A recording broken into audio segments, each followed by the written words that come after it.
Today we're going to make my version of Carnitas. Let's go. We're going to start by cutting up about a 5-pound pork shoulder roast, and we're going to season it with salt, pepper, and garlic before we brown it.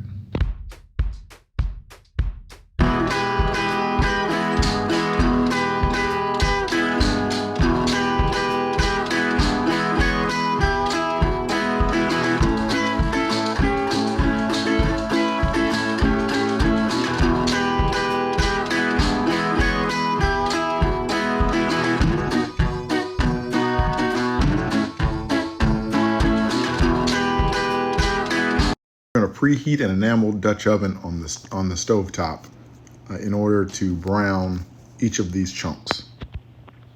Once you have the pork shoulder thoroughly seasoned, you're going to drop it into the Dutch oven and begin the browning process. The browning process may take a while in the Dutch oven the size of mine, so we have to do 2 to 3 iterations before we get all of the meat brown.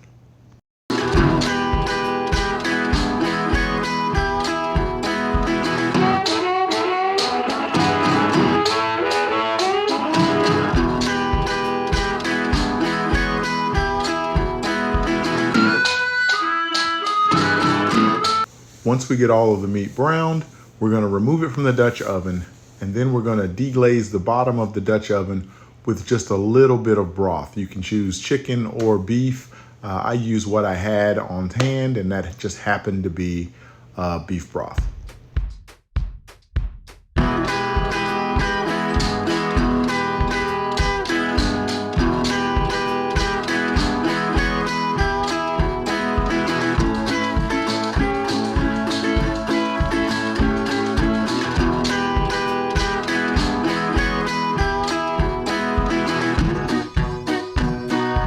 Once you've deglazed the pan, you're going to add all of your pork shoulder back into the Dutch oven.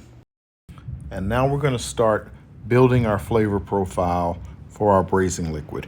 We're going to start with 2 onions quartered, 2 bay leaves, 1 orange quartered, 2 cups of beef broth, and the juice of 1 lime, and then our seasoning mix.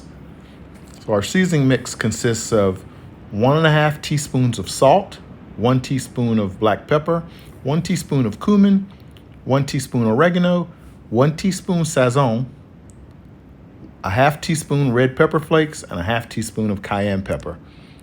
Then we're going to bring that to a boil, then reduce the heat, place the top on, and allow that to simmer for 2 hours. You'll know that it's ready when you're able to remove the lid, and you'll be able to pull apart the pieces of pork shoulder with a fork really easily. When you get to that point, you're going to remove the pork shoulder from the pan and place it in either a foil pan, as I'm doing, or maybe even a baking sheet. Once you have all of your pork shoulder on the pan, you're going to place it in the oven under the boiler for 5 to 10 minutes until it gets to your desired brownness. Please don't skip this step. This is the step that's going to give your pork shoulder that crunchiness that carnitas are known for. Once you've broiled your pork shoulder, it should look like this. Now you're just going to take your favorite toppings and build your carnita very similar to a taco. Enjoy.